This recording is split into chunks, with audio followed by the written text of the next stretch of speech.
A very good afternoon, everyone. I welcome you all on behalf of Mindsculptors IAS. Today, BPSC has conducted 69th BPSC Prelims examination and I hope you all have done very well. Now, Mindsculptors IAS brings to you all the answer key for the question paper asked in the examination, and we are here with set C. We are solving the questions that was asked in set C. तो set सी में जब हमने देखा तो सबसे पहले जो था वो पॉलिटी का सेक्शन आता है। सबसे पहला सेक्शन पॉलिटी, और पॉलिटी के सेक्शन में अगर हम लोग एक करंट अफेयर्स का क्वेश्चन इंक्लूड कर दें तो टोटल क्वेश्चन 12 हैं, question number 1 to question number 12। Question का इस बार का जो लेवल है, कुछ क्वेश्चंस मॉडरेट लेवल के थे, कुछ क्वेश्चंस बहुत इजी लेवल के थे और कुछ क्वेश्चंस टफनेस में आ जाएंगे। वो मैं जैसे जैसे आप लोगों के साथ आंसर्स डिस्कस करूंगा उसी हिसाब से मैं आपको बताता जाऊंगा। जैसे कि सेट सी का फर्स्ट क्वेश्चन अगर हम लोग देखें तो पहला क्वेश्चन जो हम लोगों का पूछा है that was untouchability is abolished by which article of the Constitution? Now, anyone studying can guess the answer, and the answer for this question is A, option A, and that is Article 17. Article 17. तो ये हम लोगों का पहले question का हम लोगों का आंसर होता है आर्टिकल 17, राइट? ऑप्शन ए, ये पहला क्वेश्चन। ये बहुत ही इजी क्वेश्चन था, हमारे फंडामेंटल राइट्स का क्वेश्चन है, इजीएस्ट लेवल में आता है, सारे बच्चों को ये रटा हुआ होना चाहिए और रटा हुआ होगा भी। Now comes the second question. We will write its option here so that it will remain permanently. Option A. Now second question was asked, and this also is like easiest only. The authority to determine the number of judges in the High Court rests with which of the following entities? Now the option, after looking, even if you don't know the answer, after looking at the option you can very correctly mark the correct answers. Like the options are the Prime Minister, and we know the Prime Minister has got no involvement with judiciary and the Parliament has got nothing to do with that, and it is the President who is the authority, and the President is mentioned in option C. So option C, the President is the correct answer. Option C, the President, is the correct answer for second question that was asked in set C. Now comes the third question, that is the fifth schedule deals with the governance and protection of the interests of which specific group of people? Now जैसा कि हम लोग class में करते हैं, schedules of the constitution को याद करना बहुत ही इंपॉर्टेंट है। यूपीएससी भी पूछती है और इस बार बीपीएससी भी पूछी है। हम लोग जानते हैं tears of old PM, TEARS, and S is for scheduled tribes, that is fifth number पे आता है शेड्यूल्ड ट्राइब्स। तो हम लोग जानते हैं कि इसका ऑप्शन हो जाएगा option A, that is scheduled tribes, right? Scheduled tribes. तो थर्ड का आंसर, सेट सी के क्वेश्चन नंबर थर्ड का आंसर हम लोग जान गए हैं कि वो क्या है, शेड्यूल्ड ट्राइब्स है। Now comes the question number fourth, once again easiest question it has been ever asked. How come it is easiest? Because it asks in which cases did the Supreme Court of India give for the first time the doctrine of the basic structure of the Constitution? And हम लोग सारे बच्चे हमारे इसको हम लोग class में, जैसे कि अब आप लोग को पता है हम लोग कैसे याद करते हैं इसको, SG की मां वुमन है, and K stands for Keshavananda Bharati case. So it was Shankari Prasad, S for Shankari Prasad, G for Golaknath, K for Keshavananda, I for Indira Nehru Gandhi case, और उनके बाद हम लोग देखते हैं मां which is Minerva Mills, and woman which is Waman Rao case. तो हम लोग को इसका आंसर पता है, देखते के साथ हम लोग को मार्क करना चाहिए फोर्थ का B, that is Keshavananda Bharati case, Nand Bharati case, है ना? तो ये 4 क्वेश्चन का हम लोगों को आंसर समझ में आ गया कि आंसर क्या है। 2 का सी, 3 का ए एंड 4 का B, Keshavananda Bharati case. Now moving to the next question that was asked by BPSC this year. और इस बार के पॉलिटी के क्वेश्चन अगर देखा जाए तो काफी इंटरेस्टिंग क्वेश्चंस पूछा है इन्होंने। I am very happy with the level of the question that was asked by BPSC this year. Now question number 5th is regarding political parties. देखो ये आंसर वैसे तो पॉलिटिकल पार्टीज को पढ़ने से क्लियर हो जाएगा, बट ये थोड़ा सा रैंडम है बिकॉज सारे पॉलिटिकल पार्टीज का फाउंडेशन ईयर याद रखना बहुत ही डिफिकल्ट होता है। बट हम लोग इस क्वेश्चन को थोड़ा सा अगर कॉमन सेंस लगाएंगे, हिस्ट्री के नॉलेज को यूज करेंगे, पॉलिटी के क्वेश्चन नॉलेज को यूज करेंगे, तो उस नॉलेज को यूज करके हम लोग इस चीज को सॉल्व कर सकते हैं। फॉर एग्जाम्पल इसमें सीपीआईएम दिया हुआ है, communist party of India, Marxist, उसका फॉर्मेशन मैच द फॉलोइंग है और मैच द फॉलोइंग बहुत ही इजी होता है। तो इसका जब हम लोग देखते हैं communist party of India, Marxist, मान लो आपको नहीं भी पता है लेकिन आपको अगर 1962 वॉर याद है, उसमें कम्युनिस्ट पार्टी का थोड़ा बहुत आपको हिस्ट्री याद है, तो आप लोग कर सकते हैं। और इसी सेम क्वेश्चन में बी ऑप्शन से ये क्वेश्चन बहुत आसान हो जाता है। बी ऑप्शन में है communist party of India, not Marxist, the original communist party of India. उसका फॉर्मेशन का ईयर अगर आपको पता लग जाता है, कोई भी मैच द फॉलोइंग में होता है कि कोई भी 1 या 2 आपको पता चल गया तो आपका काम हो जाना है। यहां पे दिया हुआ है communist party of India bracket में मार्क्सिस्ट और उसका फॉर्मेशन ईयर दिया हुआ है 1964। अगर 1962 वॉर के साथ सीपीआई के हिस्ट्री को एसोसिएट करोगे तो आपको पता चल जाएगा कि इसमें ए का 1 ही होगा, ए का 1। बी में दिया हुआ है इन्होंने कम्युनिस्ट पार्टी ऑफ इंडिया।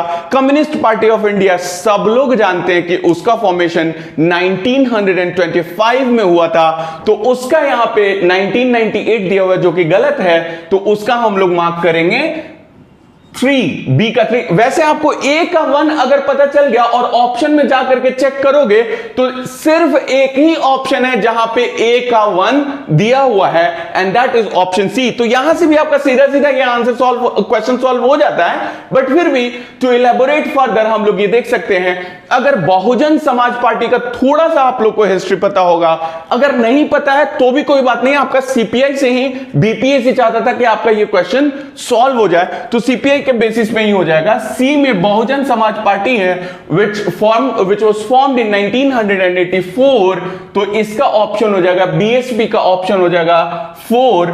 और उसके बाद डी में है एआईटीसी, ये बहुत लेट हुआ था और ये हुआ था 1998 में, तो इसका हो जाएगा 2। The correct answer will be as given in the question paper, it will be 5th का सी। तो 5th का answer will be C. Now there is another question that relates with the mother tongue. The question is, under which article the speaker can allow any member of the house to speak in his or her mother tongue? तो ये हम लोग थोड़ा बहुत common sense है। Article, पहला option में article 110 दिया हुआ है, तो उसको तो हम सीधा सीधा काट देंगे कि आर्टिकल 110 तो हम लोग जानते हैं कि किस चीज के। अगर जिसको आंसर नहीं पता है, मैं उनकी बात कर रहा हूं। अगर आंसर पता है वेल एंड गुड, अगर नहीं पता है you can mark by elimination method. तो इसमें हम लोग देखते हैं कि इसका तो आंसर ये ए तो होने से रहा, बी में 122 है एंड सी में 120 है। It's correct answer will be 6th का C, that is article 120। Article 120 6th का हम लोगों का हो जाएगा कौन सा आंसर? 6th का आंसर हो जाएगा सी।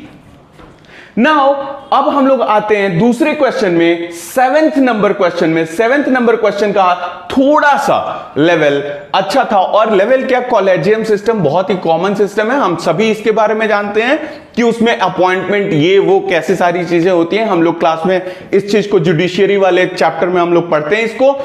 तो इसमें पूछा गया है कि supreme court collegium is 5-member body which is headed by the incumbent Chief Justice of India and comprises 4 other senior most judges of the Supreme Court, which is a correct option.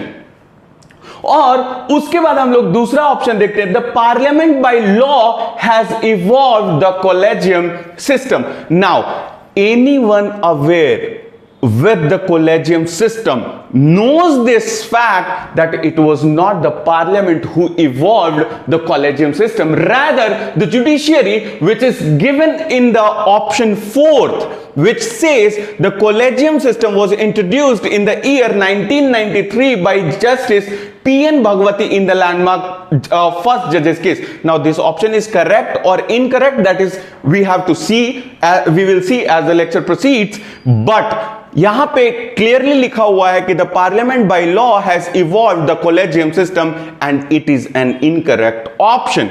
So 1 is correct, 2 is incorrect. Now comes the third option. Third option says the judges of the Supreme Court and High Courts are appointed only through the collegium system, and that is a correct answer. क्योंकि जजेस का appointment collegium system के ही through होता है, चाहे वो supreme court हो चाहे वो हाई कोर्ट हो, ये बात हम लोग जानते हैं. सो अभी तक का क्या आउटपुट है? आउटपुट है कि option 1 is correct, option 3 is correct, but option 2 is incorrect. Option में जाकर के नीचे ABCD में आप लोग को अभी इतना पे एलिमिनेट कर लेना चाहिए, क्लियरली आंसर B आ जाएगा. 4th ऑप्शन आपको देखने की जरूरत भी नहीं पड़ेगी. सो 7th का जो है, 7th का हम लोगों ने क्या देखा? 7th का correct option will be B, that is 1 and 3 only. 1 and 3 only, right? अब हम लोग आते हैं क्वेश्चन नंबर 8 में. क्वेश्चन नंबर 8 बहुत ही अच्छा, बहुत ही मार्वेलस क्वेश्चन है, और ये बड़ा मतलब हम लोग यूपीएससी के प्रिपरेशन के टाइम पे ये हमारा बहुत हॉट टॉपिक होता था, और वो है कि 42nd कॉन्स्टिट्यूशनल अमेंडमेंट एक्ट ने क्या क्या ऐड किया है. और इसमें ध्यान देने वाली बात, मैं अपने बच्चों को हमेशा यही बताता हूं कि करेक्ट और इनकरेक्ट पे ध्यान देना है. इस वाले क्वेश्चन में ध्यान देने वाली बात है कि इन्होंने 8th क्वेश्चन में इनकरेक्ट ऑप्शन के बारे में बोला है. तो जो भी आप लोग करके आए हो, मुझे पता नहीं कि आप लोग राउंड सर्कल इसको इनकरेक्ट को किया है कि नहीं किया है, बट वो इनकरेक्ट पूछा है. तो हम लोग क्वेश्चन देखते हैं. Consider the following statements regarding the 42nd Amendment to the Constitution of India. The first option says it added 3 words to the preamble, that is socialist, secular and integrity, which is correct. We know this, right? कि preamble में 3 word use किया, जो add किया गया था, include किया गया था, that was by 42nd Constitutional Amendment Act. So this is 1 is the correct option. अब इसके बेसिस पे भी अगर इनकरेक्ट हम लोग को चेक करना है तो आपका B और C सीधा सीधा एलिमिनेट होता है. बचता कौन सा है? A और D. तो या तो यहां पे हम लोग को चेक करना है कि 2 and 3 दिया हुआ है और 3 and 4 दिया हुआ है, तो 1 तो हम लोग का खत्म हो गया. अब हम लोग देखते हैं सेकंड वाला. It added 8 fundamental duties to the constitution, and we all know कि 42nd constitutional amendment act had incorporated the fundamental duties in the constitution under article 51A. तो इसका भी आंसर हम लोग को पता चल गया कि ये भी सही है, और ऑप्शन देखेंगे तो हम लोग को पता है कि A को भी एलिमिनेट हो जाएगा, बचा कौन सा? D.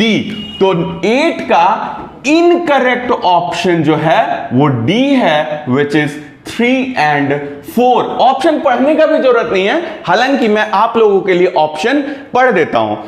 लिखा हुआ है it added new directive principles, article 39A, article 43A, article 47. Article 47 can never be is not included in the constitution by 42nd constitutional amendment act. And the next comes, it granted power to the president in consultation with election commission to disqualify the members of state legislature. That was not the case. It didn't happen under 42nd Constitutional Amendment Act. Now next comes the 9th question, and 9th question is interesting. 9th question what was this answer for the 7th? It was 1 and 3, that is B. 7th, 1 and 3.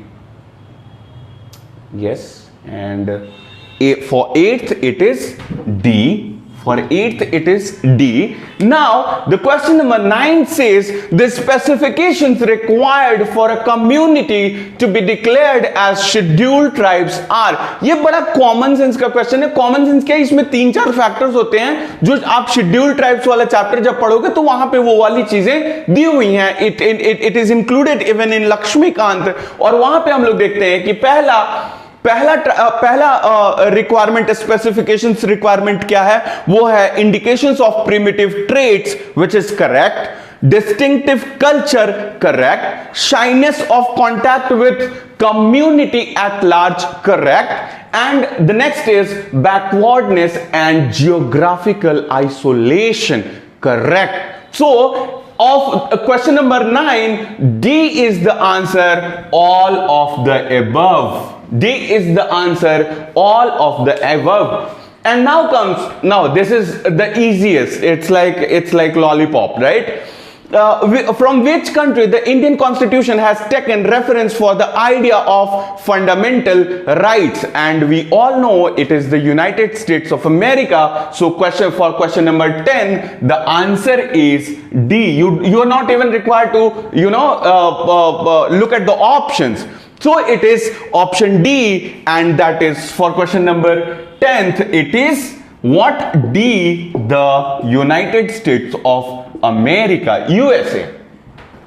Now next comes question number 11. देखो question number 11 को मैं polity में include नहीं करता, लेकिन चूंकि ये 12th question polity के अंदर है, that is the reason I am including it in polity only. And so we are going to discuss question number 11th. Question number 11th is regarding the Swamitwa scheme. It is current affairs, of course, but they have asked about Swamitwa scheme, and after that they have given a question on financial emergency. So I am assuming it is in the polity section.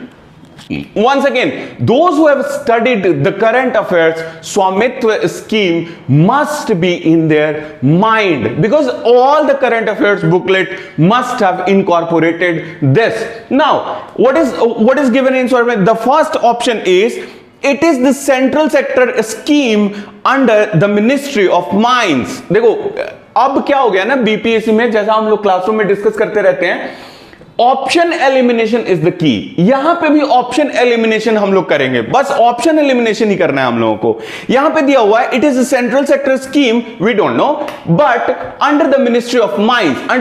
अब हमको पता होना चाहिए कि ये ministry of mines का question तो नहीं है. और यहां पे भी आप लोग को ध्यान देना है कि 11th क्वेश्चन में इन्होंने क्या पूछा है, इनकरेक्ट स्टेटमेंट पूछा है. इन्होंने क्या पूछा है, इनकरेक्ट पूछा हुआ है. तो इनकरेक्ट को हम लोग को डिस्कस करना है. तो ये मिनिस्ट्री ऑफ माइंस का क्वेश्चन नहीं है, का स्कीम नहीं है, ये मिनिस्ट्री ऑफ रूरल डेवलपमेंट का. तो first option will be your incorrect statement. लेकिन हम लोग के ये आंसर में आएगा क्योंकि ये इनकरेक्ट पूछ रहा है. 1 हो गया. अच्छा, तो उसके बाद बाकी सारा आपको नहीं भी पता है तो कोई बात नहीं, बट कोर्स का means, what does course mean? The second option says this scheme seeks to create a geo-positioning infrastructure like course network to benchmark the location and provides 5 centimeter level accuracy, correct. But the third option says course means cross origin resource sharing. That is a incorrect answer. That is a incorrect meaning. Course actually means continuously operating reference system. So option 3 is also incorrect option. Option 3 is also an incorrect option, and that is given 1 and 3 is given in D. 1 and 3 is given in D. So for 11th the answer will be D. For 11th the answer will be D. Now next question is on financial emergency, and I'm so happy to see that question. Financial emergency is always an excluded part in the polity, but BPSC has given an importance to this, that is Article 360. The question is, which of the following are the consequences of invoking Article 360 declaration of financial emergency? Now the first option says the president may order states to reduce the salaries and allowances of all or any class of employees serving in connection with the state affairs. It is true. Salary reduction का वो बात कर सकते हैं, even जजेस का वो salary reduction का बात कर सकते हैं फाइनेंशियल इमरजेंसी के दौरान, ये अलाउड है, करेक्ट है ये। नेक्स्ट आते हैं, मनी बिल और other financial bills passed by the state legislature are not required to be reserved for the consideration of the president. This is an incorrect option. You all know that. Why? Because that is a requirement. It is a prerequisite to save, to reserve the money bill passed by the state legislature for the president. So second is an incorrect option. Now comes the third prima facie looks to be a correct option. The president can issue the directions for reduction of salaries and allowances of all or any classes of employees serving in connection with the affairs of the union, including the judges of the Supreme Court and the High Court. That is the correct option. इसमें भी salary reduction की बात किया जा रहा है और supreme court और हाई कोर्ट के जजेस के बारे में भी बात की जा रही है. That is correct. And fourth option is money bills or other financial bills are to be reserved for the consideration of the president after they are passed by the legislature of the state, and this also is a correct option because money bills are supposed to be reserved for the president during the financial emergency. And so for this, for question number 12, the answer will be C, and in C you can see it is given only 1, 3 and 4. Second option talks about not reserving the bill passed, the money bill passed by state legislature for the president, which is an incorrect option. Now a little bit of analysis. I'll give the proper analysis of entire paper. I have not seen the paper yet, the entire paper yet. मैंने इसी का देखा, अभी मैंने ये इसका आपको बना कर दे दिया है, बट ये देख करके, ये पेपर देख करके, ये पॉलिटी का सेक्शन देख करके 4 ऑप्शंस दिए हुए हैं, 2-3 क्वेश्चन, 4-5 क्वेश्चंस में दिया हुआ है, तो उसको देख करके ये लग रहा है कि पॉलिटी का सेक्शन थोड़ा सा लेंदी था. ठीक है. टफ या डिफिकल्ट, कुछ questions tough as I said in the beginning, कुछ क्वेश्चन इजीएस्ट, एकदम इजी, मतलब 5 से 6 क्वेश्चन तो इजी है, बट कुछ क्वेश्चंस मॉडरेटली टफ है.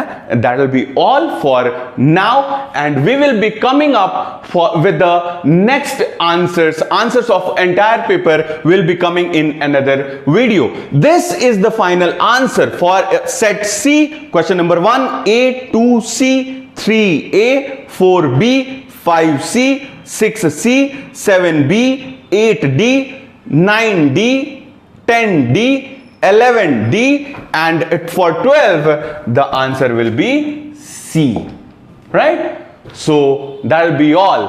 Thank you so very much everyone. See you in the next video. Thank you all.